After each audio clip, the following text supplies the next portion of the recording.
Ay po'y manalangin. Dakila at pagpapala po namin Diyos, ang banal na makapangyarihan po sa lahat. Kayo po ang may-ari ng aming buhay at ang lahat namin tinatangkin. Pinupuri ka po namin, Panginoon, at salamatan sa mga bagay nito, sa kabutihan at sa pag-ibig mo sa bawat isa sa inyong mga anak.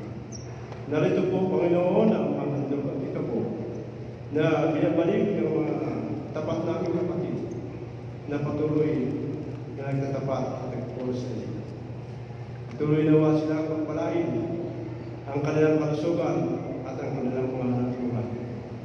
At nawa ay basbasan at pagpalain ang mga banal ang mga salaping ito upang patuloy na makatulog sa ikatapos na inyong gawain. Maraming salamat po sa pag-ibig, sa pagtulong sa aming dalangin. Alang-alang po lahat sa pangalan ng Jesus. Amen.